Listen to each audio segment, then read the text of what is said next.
मुलगा हा एका बाईकमधनं पेट्रोल चोरी करत असतो आणि हे एक पोलीसवाला बघत असतो.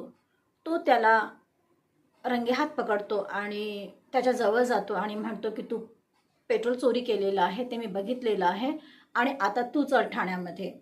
तो त्याला घेऊन ठाण्यात जातो आणि कोठडीमध्ये टाकून देतो आणि थोड्या वेळात तिथे एक हेड कॉन्स्टेबल येतात आणि ते कधी या अधिकाऱ्याकडे कधी त्या कॉन्स्टेबलकडे असं त्या ठाण्यामध्ये सगळीकडे फिरत असतो, रिक्वेस्ट करत असतो. सगळे म्हणतात की तू काही नाही, मोठे साहेब येतील त्यांच्याशी बोलून घे. मोठे साहेब येतात आणि तो हेड कॉन्स्टेबल त्यांना म्हणतो, सर तो जो मुलगा आहे तो माझा मुलगा आहे आणि त्याच्याकडनं मी तुम्हाला माफी मागतो आहे. याच्यानंतर तो असं काही करणार नाही असं मी तुम्हाला सांगतो आहे.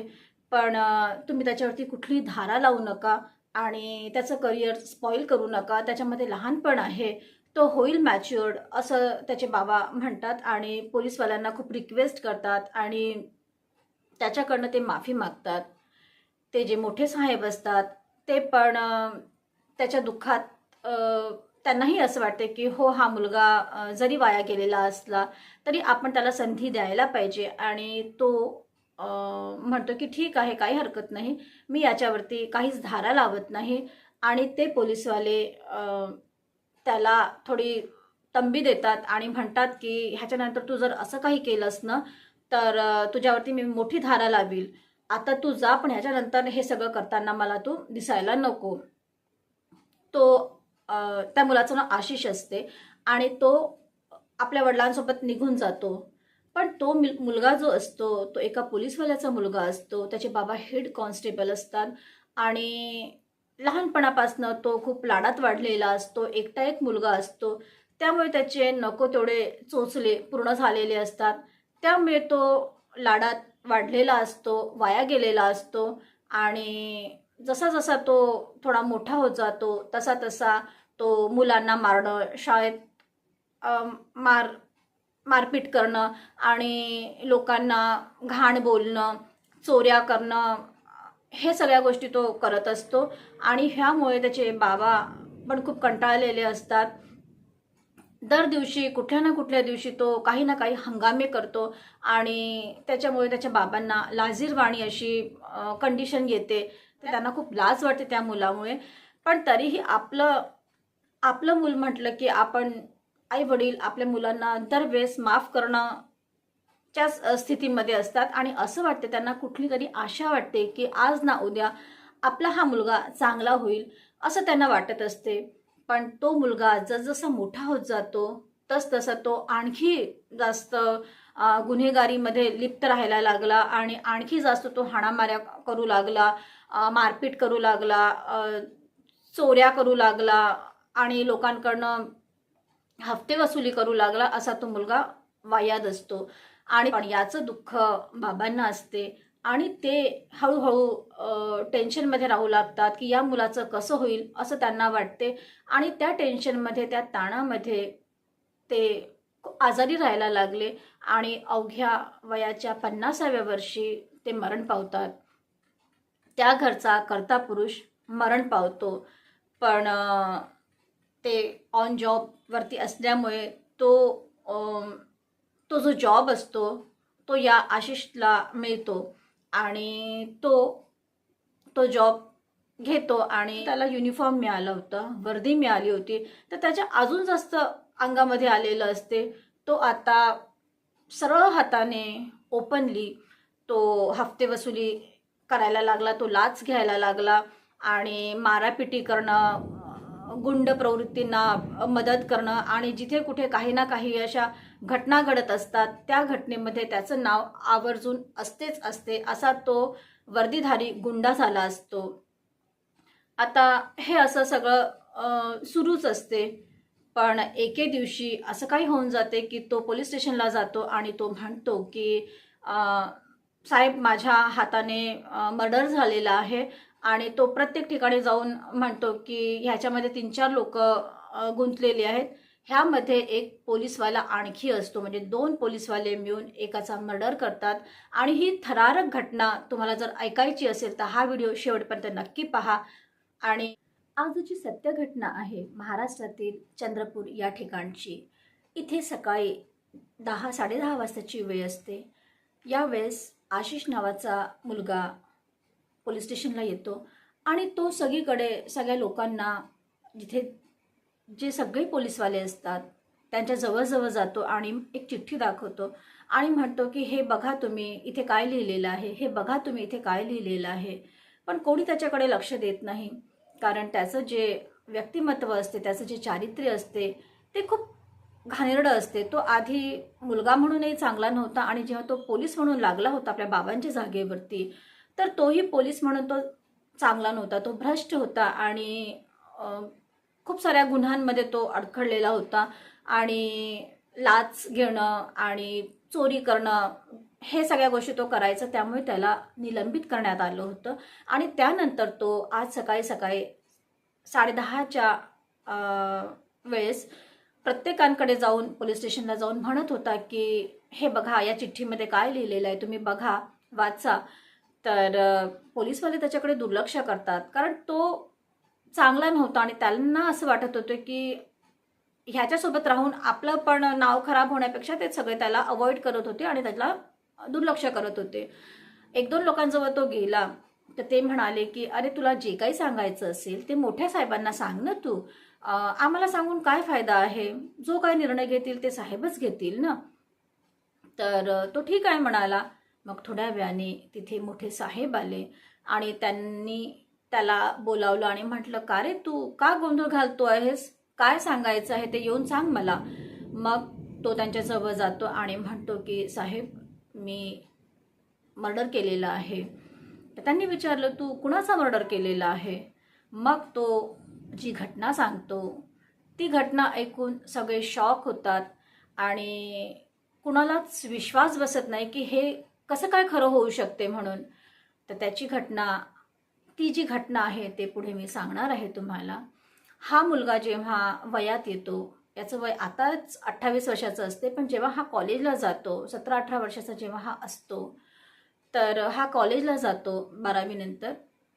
तर तिथे त्याच्याच कॉलनीतली एक मुलगी त्याला त्याच्या कॉलेजमध्ये दिसते, जी त्याच्यापेक्षा 4-5 वर्षांनी लहान असते. तो तिला बघतो कॉलेजमध्ये आणि तिच्या जवळ जातो आणि म्हणतो की तू मला ओळखतेस का.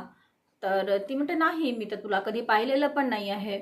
मग तो म्हणतो की तू पोलीसवाल्यांची मुलगी आहे, तुझे बाबा हेड कॉन्स्टेबल आहेत आणि तू एकटी एक मुलगी आहे आणि तुझी आई आणि बाबा ह्यासोबत तू एकटी त्यांच्यासोबत राहते, म्हणजे तुम्ही तिघंच लोक राहता, असं तू तिला सांगतो. आणि तिला आश्चर्य वाटते की ह्याला कसं काय माझ्याबद्दल एवढं सगळं माहिती आहे म्हणून.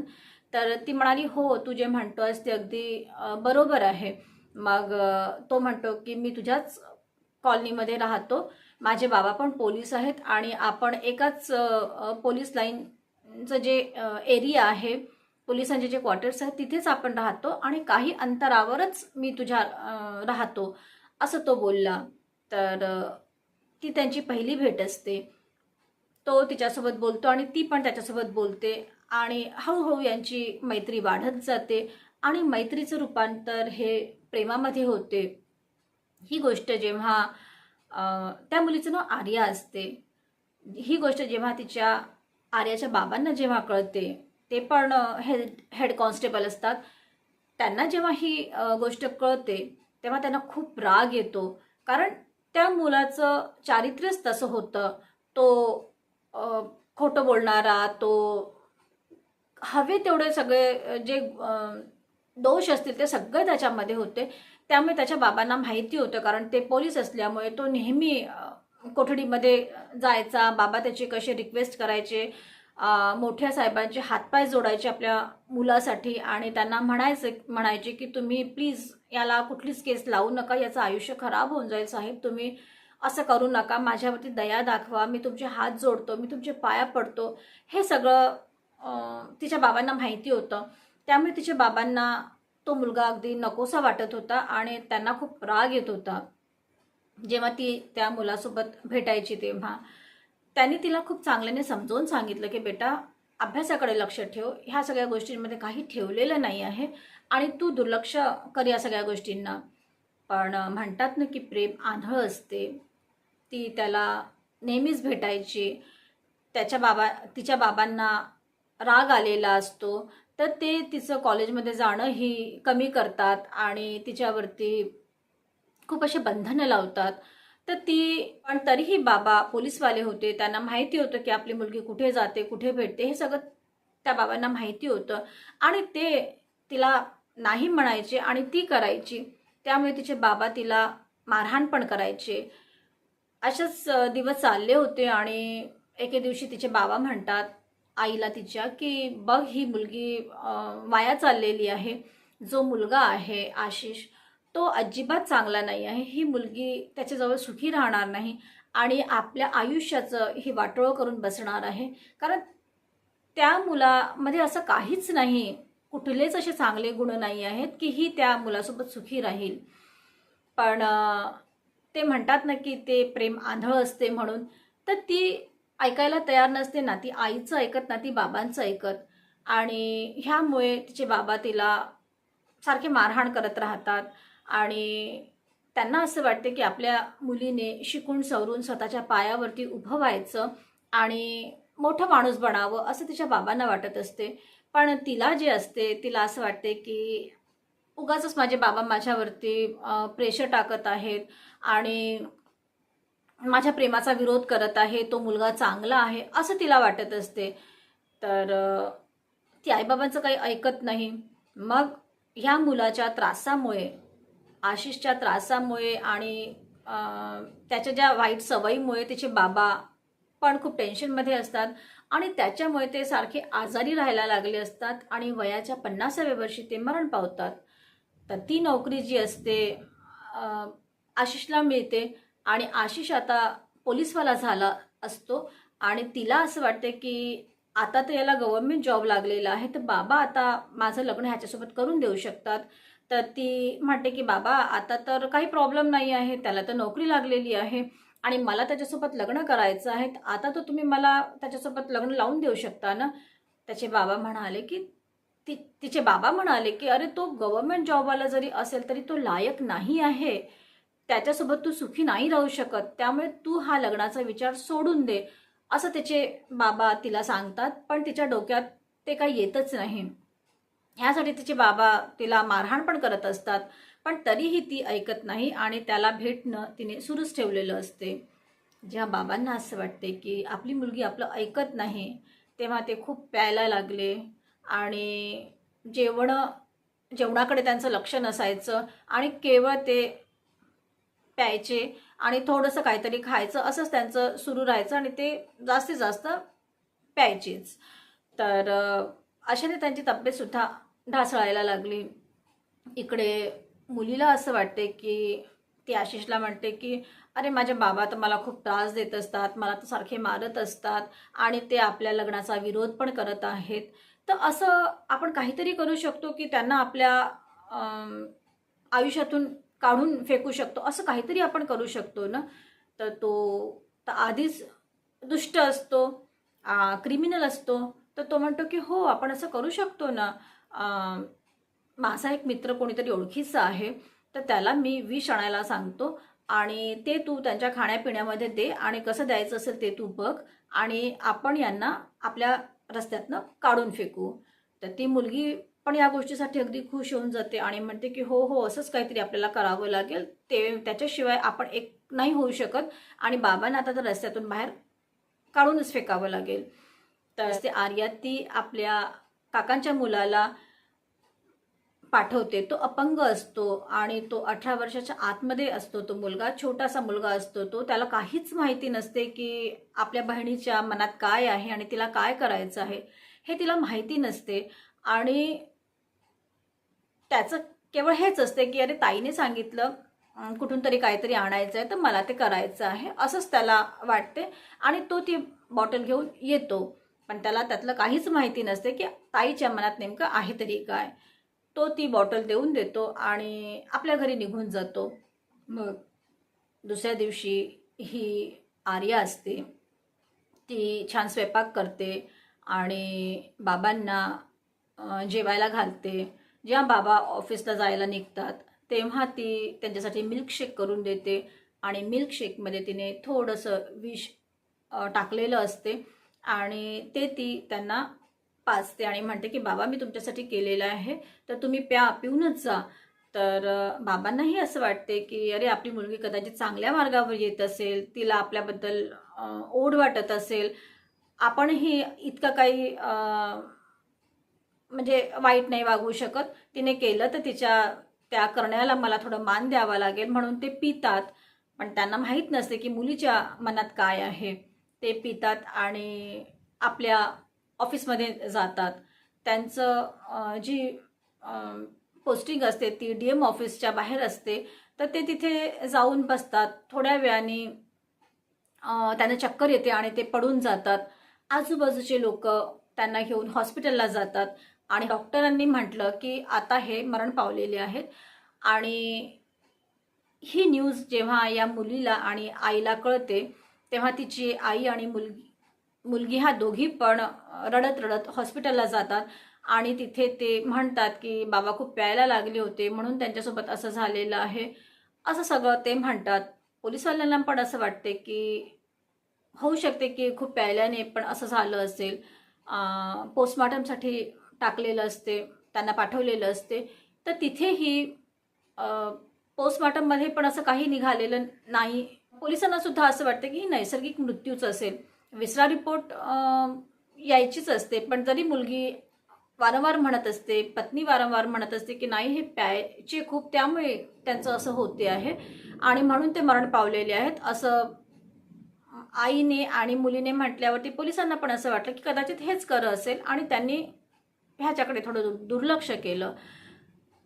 ते बाबा पण जॉबवर असल्यामुळे आणि ही मुलगी एकटी असल्यामुळे बाबांचा जॉबसुद्धा या मुलीला लागला. आता ती पोलीसवाली झाली होती आणि तिचं ट्रेनिंग आणि हे ते सगळं झालं सुरूच असते. आता तिचं असं असते की ही 2022ची घटना असते. आता 2025मध्ये ती आपल्या आईला म्हणते की आई आता आशिषला पण जॉब लागलेला आहे, मलाही जॉब लागलेला आहे, तर आता आम्हाला लग्न करता येते, आता आम्ही सेटल होऊ शकतो. तर आईने काही विरोध दर्शवला नाही आणि दर्शवलाही असता तरी त्या मुलीने ऐकलं नसतं आणि तिला लग्न करायचं होतं तर तिने लग्न केलंच असतं.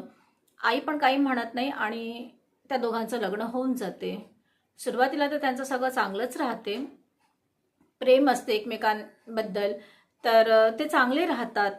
पण हा जो आशिष असतो त्याच्यामध्ये तर सगळे वाईटच गुण भरलेले असतात. तो चोरी करायचा, तो लाच घ्यायचा, तो शिवीगाळ करायचा, लोकांना मारायचा, तो पोलीस गुंडाच होता. त्यामुळे त्याच्या ऑफिसचे म्हणजे त्याच्या स्टेशनचे लोक सगळे त्याचा तिरस्कार करायचे, कोणी त्याच्यासोबत नीट बोलायचं पण नाही आणि ह्या सगळ्या गोष्टींशी त्याला काही घेणं देणं पण नव्हतं. त्याला जे करायचं ते तो करायचा. मॅनेजमेंटला कळलं आणि त्यांना कळलं की हा लाच घेणारा वगैरे आहे म्हणून, तर मॅनेजमेंटने त्याला नोकरीतनं काढून टाकलेलं आहे आणि नेहमी करता त्याला नोकरीतून काढून टाकण्यात आलेलं असते. आता तो घरी बसतो. त्याच्या डोक्यामध्ये जो वर्दीधारी जो गुंडा असतो तो आता तो कुठेतरी थोडा चिमला असतो, पण तरीही मूळ स्वभाव माणसाचा जात नाही म्हणतात.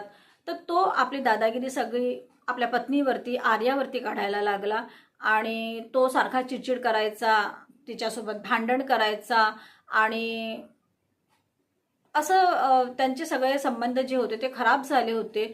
जो माणूस त्या मुलीसाठी मर्डर करतो, तिला म्हणजे ती मिळावी म्हणून तो खूप काही सहन करतो, पण जेव्हा ती मिळाली तेव्हा तिला तो मारहाण करायचा, तिला त्रास द्यायचा आणि ती मुलगीसुद्धा आता त्याला कंटाळली होती. तिलाही असं वाटत होतं की आता याच्यापासून मला लांब राहायचं आहे आणि ती त्याला तशी म्हणाली की मी तुझ्यासोबत राहू शकत नाही, तुझा मार्ग वेगळा आणि माझा मार्ग वेगळा, आता मला वेगळं स्वतंत्र राहायचं आहे. ही गोष्ट तो पचवू शकला नाही आणि तो म्हणाला की अच्छा ठीक आहे ना, तुला वेगळं राहायचं आहे माझ्यासोबत, माझ्याशिवाय वेगळं राहायचं आहे तर मी तुला सांगतो, असं म्हणून तो एका चीटवरती आपलं नाव लिहितो, आर्याचं नाव लिहितो, जो विष आणून देतो त्याचं नाव लिहितो आणि तिच्या त्या छोट्याशा काकांच्या मुलाचं सुद्धा नाव लिहितो आणि पोलीस स्टेशनला जातो आणि सांगतो की आम्ही दोघांनी मिळून, आम्ही चौघांनी मिळून आर्याच्या बाबांना मारून टाकलेलं आहे. तर पोलीसवाले तर आधी या गोष्टीला म्हणजे ॲक्सेप्ट करत नाही. त्यांना असं वाटते की हा काहीतरी बोलतोय, कारण त्याच्यावरती कोणी विश्वासच करायचे नाही. पण जेव्हा तो येऊन म्हणतो, ठामपणे म्हणतो, मोठ्या साहेबांना म्हणून सांगतो की मी मारून टाकलेलं आहे, आम्ही अशा अशा पद्धतीने मारून टाकलेलं आहे, असं तो सांगतो.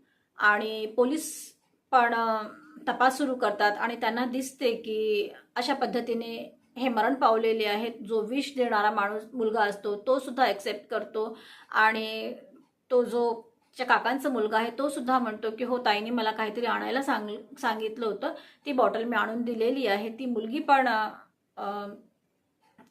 हो नाही असं करता करता तिने सुद्धा या गोष्टीला ॲक्सेप्ट केलेलं आहे. आता ते सगळे लॉकअपमध्ये आहेत. आता त्या मुलीची पण नोकरी जाणार आणि तो तर आधीचाच नोकरीतनं गेलेलाच आहे. आता या घटनेमध्ये काय होईल याबद्दल तुम्हाला काय वाटते कमेंट्स करून नक्की कळवा. तुम्ही पाहताय social worker Sujata, real crime stories, ज्यामध्ये सत्य आहे पण त्यावरती विश्वास ठेवणं कठीण आहे. परत भेटूया पुढल्या वळणावरती. तेव्हापर्यंत लाईक करा, कमेंट्स करा, शेअर करा आणि सबस्क्राईब तर कराच करा.